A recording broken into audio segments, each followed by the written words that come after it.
Greetings, casual citizens. Howdy. We're back, and we're recording our third video coverage of San Diego Comic-Con 2019, talking about Star Trek. If you haven't seen them, watch our other videos, which you can see up here. We did one on Picard, and then we also did one on Star Trek Discovery and the short treks. That devolved into a political argument. It devolved into a lot of political discussion. decision. Yeah, I thought it was discussion. I didn't think it was an argument at all. I thought we basically ended up in the same place, as we normally do. Yeah. We tend to argue, and then even though we're on the exact same side, the exact same points, we do it all the time. Sure. But nonetheless, so that was just a glimpse into how our days go sometimes when we're not recording. Yeah, so check that out and click on the top right. Also check out our Star Trek Discovery reviews if you haven't seen our stuff before, and subscribe, do all that stuff if you want to. But we're going to be talking more in the coming week, hopefully, about Las Vegas, Star Trek Las Vegas convention. As we said in our last video about Discovery and the short treks, we didn't get a lot of information about them, and so hopefully we'll see more of that at Las Vegas. We did, however, get some more information about Lower Decks. Are you ready to talk about this, Jason? Yes. How much do you know about Lower Decks? I know it's a cartoon. I know there's 4 main characters. I know they're all ensigns. I know they're on a California-class ship called the... I don't know. Cerritos. Cerritos. That's right, Cerritos. Yes. And I know it takes place 1 year after Nemesis. Okay. Did he say 1 year? Yes, it's 1 year. It's 1 year after Nemesis. Okay. I'm 100%. Okay. And that's what I know. That's what you know. And it was written by someone involved with Rick and Morty. Yeah, Michael McMahon. He's the showrunner for Rick and Morty. Mm-hmm. So he was a big Star Trek fan. He big Next Generation fan. So much so that when the Next Generation went off the air, he started writing logs for Epilogue. Basically. No, like the captain's log and stuff like that for a season 8 of Star that's Trek what I Next meant. An Generation. epilogue. That's what I'm saying. Yeah, and obviously never went anywhere. But when Kurtzman finally came into the role of new Rick Berman, right? People were like, "Hey, this guy, he does Rick and Morty, and he's a big Star Trek fan. You should talk to him." And they talked to him, and they're like, "Oh, he was always a big fan of the episode, The Lower Decks." Yeah. From the Next Generation, and he was always interested in making a show about what if this was, we keep getting all the shows about the hero ship, right? Whether it be, usually the Enterprise, which of course was always the flagship, very explicitly the flagship. DS9 wasn't a flagship, wasn't even Starfleet technically, but it was very critical to this geopolitical event that was happening at the time in the galaxy, and Voyager was the only ship in the Delta Quadrant. So they're all very much hero ships. And he was just like, what if this is just, there's lots of other bullshit ships out there. Let's just do a show about them. Right. Yeah. And just the low level people that are just doing the dirty work on Starfleet ships. And so therefore we have Lower Decks. It's going to be, I think, 10 episodes, about 30 minutes a piece, aiming for the same demographic as Rick and Morty, except he said they're aiming for the same demographic, but less burping. Well, yeah, I hope so. Yeah, I hope so. The worst part of Rick and Morty, if I'm honest. I mean, it's like a character thing, but I don't know. I don't mind the burping in Rick and Morty. I don't know how they're going to manage being worthy and being funny. What do you mean? I kind of like my Star Trek taken seriously. Yeah. And I appreciate that this is animated, so it's probably going to be funnier. Yes. It's in the style of Rick and Morty. I hear you. There's got to be a middle ground here that's just perfect, and I don't know what it is. That's all I'm saying. So they're going to have to convince me. Well, so this gets to the whole thing that we've talked about before about how Star Trek, we kind of talked about it in the Discovery one, about how Star Trek, I think, is great and has a great message. And Kurtzman said this explicitly about Lower Decks. Star Trek is great. It has a great message, but that message is only useful if it reaches people, right? And Star Trek has had in its past a tendency to feel heady and very much aimed at a very certain demographic, right? Which is older and very serious, right? Very intellectual. Whereas the core message of Star Trek, the importance of diversity and acceptance and working together for the greater good, things like that, those are things that transcend drama and intellectualism, right? And so they want to start targeting those demographics, and this is one of the ways they're doing it. Again, as I said before, one of the other ways they're going to do it is the CW show about the Starfleet Academy, and I think it's Nickelodeon cartoon that's going to be, I don't know what, but that's when it's going to be like, this is not aimed at kids. This is very much aimed at like Gen Z, like 20 somethings. But the cartoon will be aimed at kids to try to get kids on board with the message of the theme of Star Trek without so much worrying about like, let's watch a full hour-long episode about whether or not this android is a sentient being that is worthy of human rights. Yeah. You see what I'm saying? I do. And so I appreciate that. And I think that there is, by getting those demographics and by getting into those different markets, I think that Star Trek can have a much bigger impact because, up until this point, the Star Trek that we've had, whether it be the Next Generation or I would say especially in the Next Generation era, and everything we got under Rick Berman and, late Gene Roddenberry was very much aimed, like I said, like you had to know that you wanted Star Trek when you went into those. Mm-hmm. You didn't start watching Deep Space Nine. That wasn't your first Star Trek, most likely. You see what I'm saying? Yeah, for a lot of people, yeah. Right. These shows might be somebody's first Star Trek, and they're designed to be entry points into Star Trek. That's not just one of the things that's frustrating, and I've said it in the other two videos we've done, is how much of YouTube Star Trek is so much about like, hey, like it's just this weird conservative part of like, this is my Star Trek and they're changing it, right? Mm-hmm. But that's stupid. That's not what Star Trek should be about. And so having this is a way to push back against that and be like, no, we don't want to make Star Trek just only for Star Trek fans that have been Star Trek fans for their entire lives.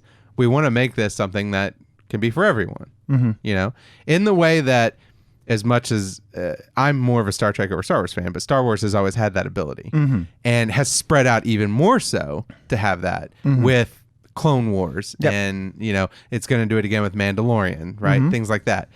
And that's what they're doing here. And I appreciate that. So I'm not looking for this to be as heady or as serious because we have Discovery and we have Picard for that. That's fine. I want this to be fun because I want to know what a comedy in Star Trek looks like. You see what I'm saying? I see what you're saying. I get it. I just want this to work. I want it to be good. I want it to work. And I think worry, it will. I worry about a funny Star Trek being good. Because for something to be funny, yes, for it to be properly funny, funny in a useful way, right? So there's one thing I could be funny and like just say something silly, right, or something incongruous to elicit a laugh, right. But there's the art of being funny is making someone laugh at something they didn't think they could laugh at. Okay, right. I truly believe that, right? Otherwise, what are you doing, right? So. I see your point. I worry that they're not going to be willing to do that. They're not going to be willing to make those kind of jokes. Because there are jokes that are perfectly acceptable jokes. They're very funny, but they are about subjects that people try to shy away from, right? And so if Star Trek is the kind of thing that we think it is, where they tackle big topics, and this is a comedy show, they should be tackling the issue of comedy. They should be tackling, I want to tell a joke about how the black community feels this way and the white community feels this way, right? Like the black captain say, why are people always doing this, right? Yeah. Something like that. Yeah. So Miss Pat, right? But that takes a lot of courage, and you're going to get a lot of blowback. That's not very Star Trek. And that's not what Star Trek is. I get your point. It could be.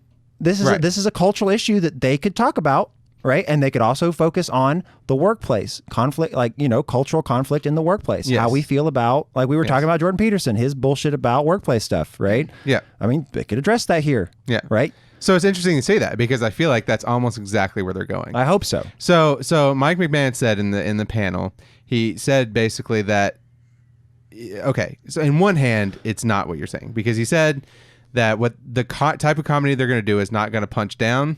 That's not what they're about. And so that kind of conflicts with your point there. On the other hand, do you know anything about these character personalities? Not much, a little. Okay. So I'm gonna do that, and then as we go through, maybe you'll start to see a bigger, because so we actually, as I mentioned in another video, we recorded something about this last week, and to have up. But we did it before we'd watch all the Comic-Con panels, and we had read some stuff, but the stuff we read didn't have everything in it, so we decided to re-record. And when we did that, I was not super excited about Lower Decks either. I was just kind of like, oh, this is interesting. I was happy, just like I am now, about expanding to other demographics and getting the core message of Trek out there. But this particular thing, as I said then, was I'm not a huge Rick and Morty fan. I appreciate it. I like it, but like I can only take it in doses. And so I was also skeptical of Lower Decks. After I watched the Comic-Con panel and I saw some of the things they talked about, and they talk more about what the characters are, I'm a lot more excited about it. So we'll see if when we get to the end of this, if you see one last thing I'm concerned about, Paul. Okay. I get a little. I mean, I grew up loving Star Trek, being a big old sci-fi nerd in the South. Yeah. And it made me seem nerdy. Yeah. Right. People would make fun of Star Trek. Yes. Right. Oh, it's stupid. It's silly. Crazy aliens. Blah blah. It's not serious. Yeah. Whereas I was, even as a child, it's clear to me. No, but this is about that we solved all the problems, and now we get to go explore stuff, and this is what help other people solve their problems. And even if this is all made up nonsense, it's still the goal. It should be the goal of your civilization is to solve all your solve want. Yes. Right, and explore the galaxy. That should be what we're like the ultimate goal. It's a faraway goal. It's silly. It's just fantasy. Fine, but it is a North Star to sail your wayward ship. Yeah. Right. I get that. So it always irritated me when people would act like it was just silly. It was just silliness. It was just people wanting to play dress up. Right. Right. And I worry that if you make it a joke, it'll just make it easier to do that. But okay, think about it this way. One of the things that Discovery has been criticized for is that it's too serious, because Star Trek always had these episodes that were just, I mean, think back to TNG episodes. Now, I'm not talking about one or two episodes. I'm talking about in general. But people are watching this for a laugh. No. Okay. But here's the difference. The TV is not the way it was when TNG was on. So in TNG or DS9, right? Like you'd have the DS9 episode where they just go play baseball, right? Mm-hmm. Or the TNG episode where they're all in that Western, right? On the holodeck. Mm-hmm. And that was just one episode of a 26 episode season. Mm-hmm. Discovery and Picard are not that anymore. Mm-hmm. They are 10 to 13 episode arcs that are dramatic from start to beginning, and they don't have a lot of that levity that you would get with this random one-off episode in TNG or TOS or whatever. Mm-hmm. So instead, it's like what they've done is they've just taken those two things. I mean, Lower Decks was an episode of TNG that just sat there. I understand. So now what they've done is they just separate it. They're like, look, all that stuff that you're talking about is great. It exists. If you want that, watch Discovery, watch Picard. If you want the levity, instead of sprinkling it in and trying to make it work in a story arc that doesn't work in modern television, we're just going to make a new show for you, right? And if Lower Decks was the only Star Trek show, I get your point. Yeah. But it's not. It exists within a larger universe. Yes. No, these are all valid points. I just worry. I know. Hey, if it's good, it'll be good. Exactly. If it's good, none of this matters. I'm always skeptical. If it's good, I'm hopeful. I'm excited about Picard. I'm hopeful about this. Yes. That's where I'm at. Okay. My default mode is skeptical, so I get it. I'm also skeptical, but I have optimism on this. So let's go through it. Okay. So this is going to be our main character, Insin. What's her name? Insin Mariner. I forget what her first name is. I don't know if we got it. Anyway, she's played by Tawny Newsome. Oh, by the way, Tawny Newsome is also going to host the official Star Trek podcast that's going to be starting this year. So I'm interested to see that. So she described herself, or I guess Tawny Newsome described her character in the panel as a weirdo rock and roll party queen. And basically what she said is she doesn't care for rules or process, right? She's very laissez-faire. I'm just here to have a good time, right? Now, she works with this guy, Ensign Baumler, played by Jack Quaid. Mm-hmm. Now, he is on the other side. He's the opposite. He is her opposite. He is very by the book. The quote that was given by the guy that plays him was, he would ace the written part of the driving test, but have no idea how to drive, right?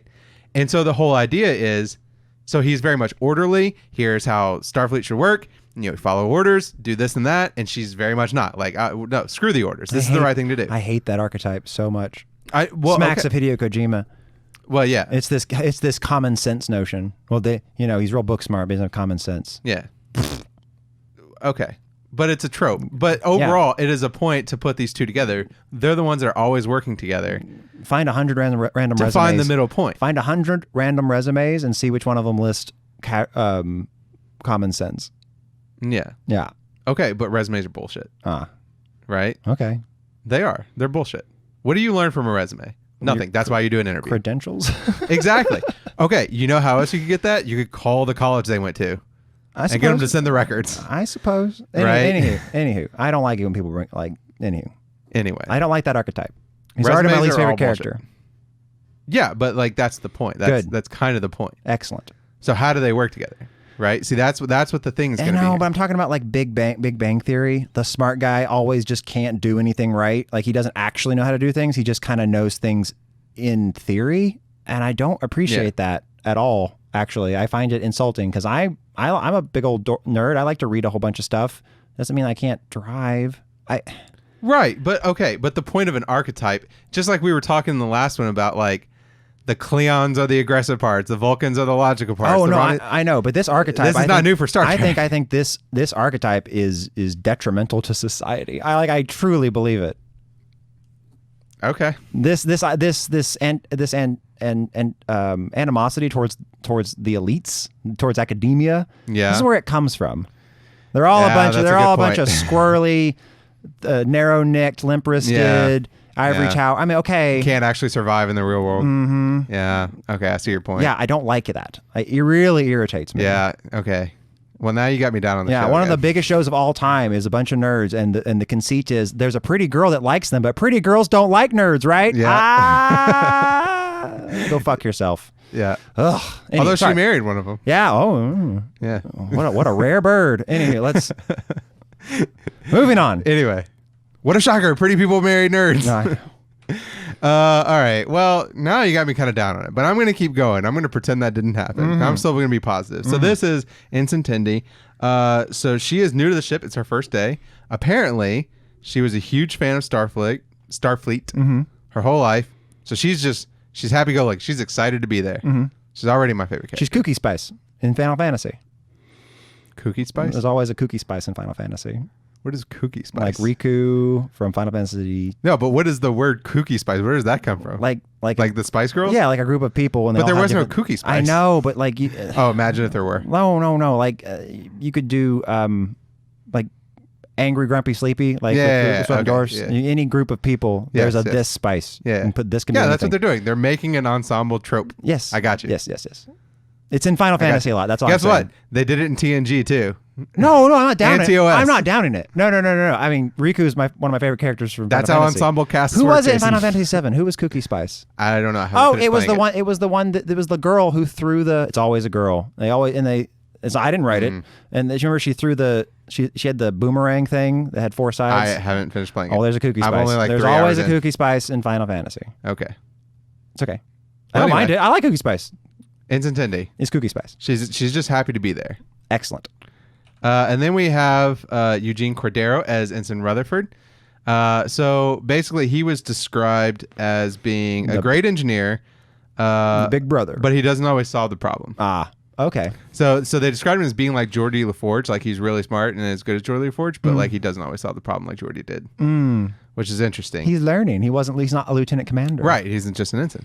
Also, some comedic chops come from his cybernetic thing there.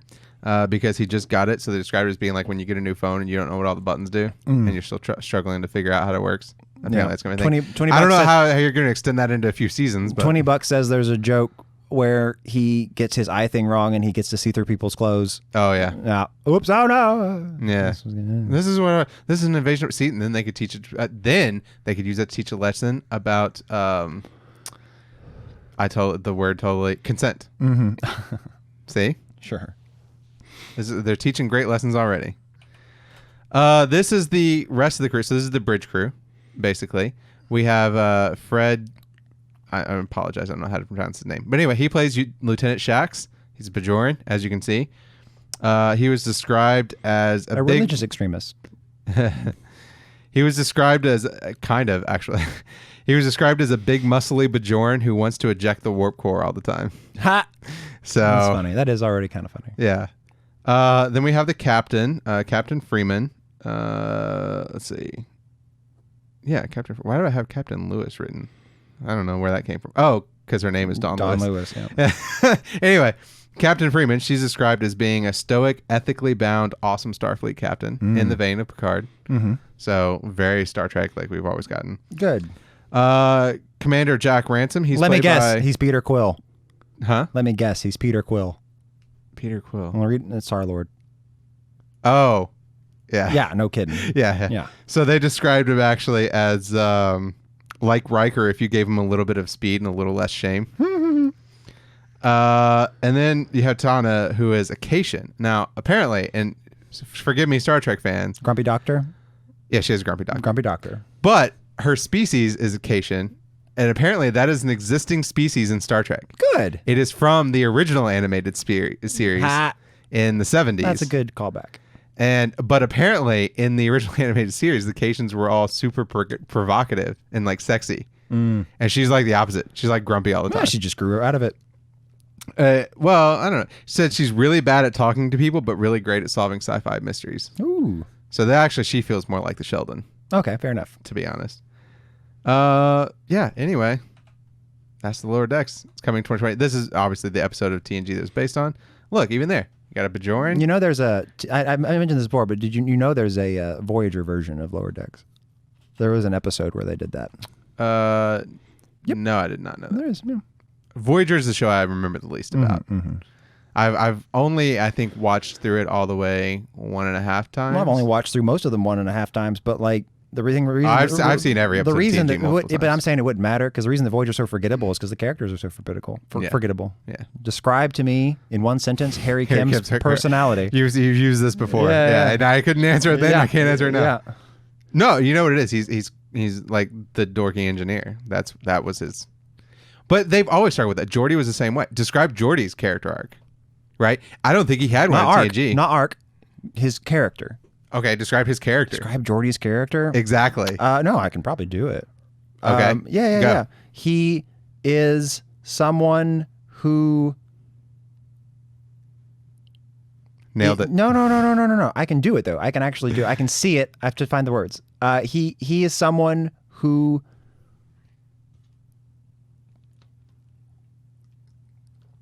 always sees the problem with a bad claim, right? So he'll be talking to someone in engineering, right? And then they'll say, well, I actually did this the other day, blah, blah. And he goes, wait, you did what? What? I really think that you should think this through, man. Right? Data goes, I'm going to put the emotion chip in. He's like, Data, are you sure? He's always the guy who's like, I think you should think through this, man. That's Geordi. That is who Geordi is. He's also, you should really think through that. I don't think that's accurate. Oh, I think if you go back and watch TNG, you will not find that to be the case. Okay, well, fair enough. And even when you do, you'll find like, also he creeps on holograms of actual women, right? Consistently. I think he had more character development in the movies than he did in the show. Maybe. Unfortunately. Anyway. And even that wasn't that great. He really just got that one scene in Insurrection where he could see again. That was pretty much it. Then you felt pretty good for him then.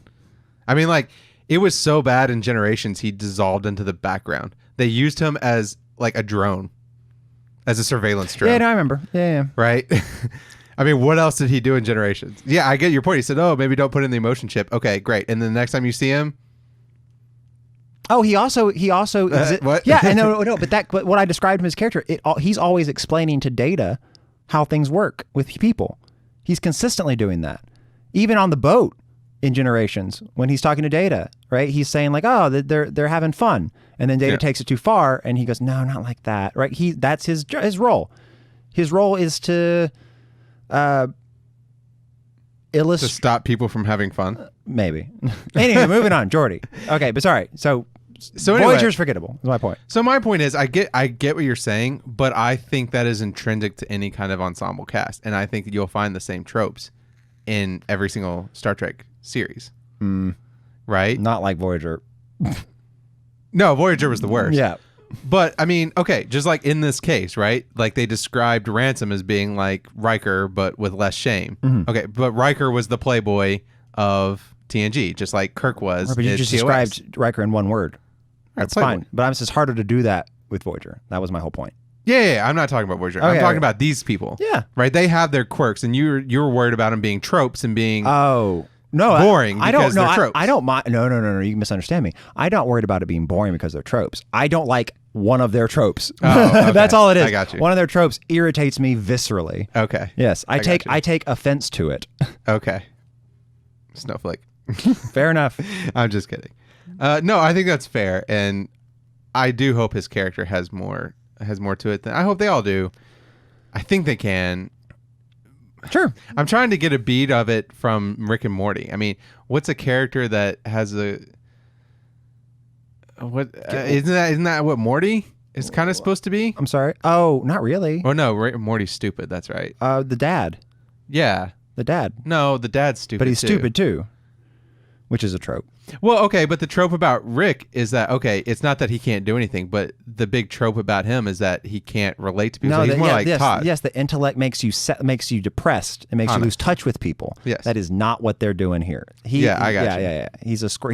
They're doing Hideo Kojima. Hideo Kojima is the biggest, and he's my favorite video game developer of all time. But whenever he does a scientist, whenever he does a scientist, he has them peeing themselves.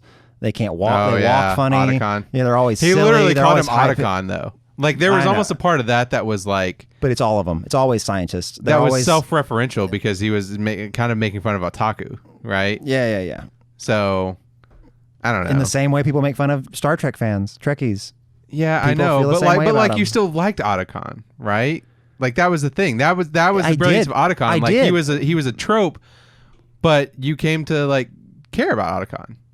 Yeah, but only in spite of that stuff. I hated it every time they did it. Every time he would in spite of it, but that's part. Every time they would make him strangely weak. Because you bring up Big Bang Theory, and Big Bang Theory for me was the opposite. Like, I liked the first couple of seasons of Big Bang Theory. I was like, yeah, it's kind of tropey, but like there's interesting parts of it. And the longer it went on, the worse they got about it. And I was like, I like these characters less. So I just quit watching it in like season 3.